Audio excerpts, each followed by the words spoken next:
We're talking with Mark Kofer. He's with Louisiana Pacific. And Mark, we've got a piece of OSB that has shiny on one side and just looks like a regular piece of OSB on the other side.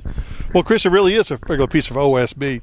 What we've done at Louisiana Pacific is laminated on the surfaces aluminum foil. And after the lamination process, we've actually gone and post-perforated it so the board will breathe. So this is what we're looking at is LP Tech Shield Radiant Barrier Sheathing. And radiant barrier, explain radiant barrier. Well, what a radiant barrier is, it inhibits the buildup of heat in the attic spaces where this is installed. What that does is reduce the attic temperature about 30 degrees, and it's very easy to use and doesn't degrade over time, so it's going to have that consistency that you're looking for. And the other thing is, this side does not go up. No, it doesn't.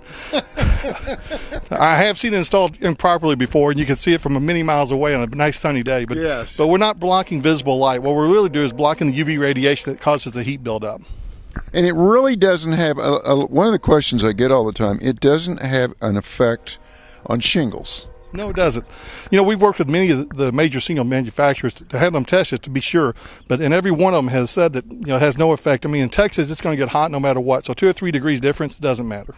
Mark, as you can see, we put this over the porches because we're going to be foaming this particular attic. Yes. The Tech Shield will go over the garage and it'll go over the porches, but it'll actually make it a lot cooler and a lot more comfortable just to sit out here. Yes, it will. It will work out here in the same method it will work in the attic, Chris. So it'll create a more comfortable place to sit during the summer, and this beautiful lot here, you still have a great scenery, so I imagine it'll be well used. Yeah, absolutely.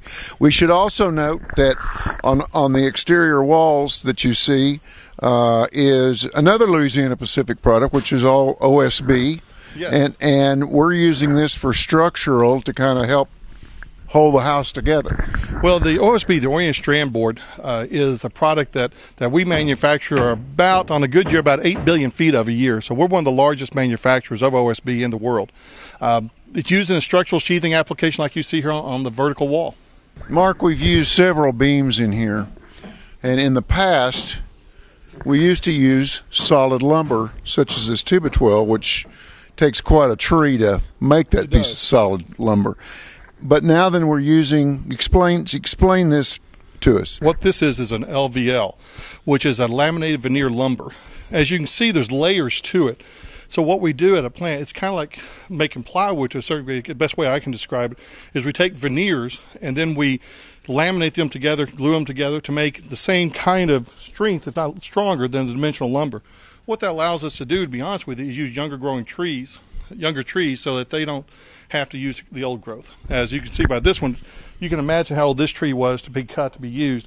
Whereas with these, it's all younger and faster growing, so we can harvest a crop basically to make the LVL. Well, and the one thing I like about the LVL is, just as you got there saying, the strength of it in some cases is stronger than the 2x12. It is. And you know, one thing about the LVL is we can make it, and in this application above us here, we actually have tripled it so it forms a solid beam to carry quite a load and allows you to do many different architectural things inside the house, like this open space here. Right.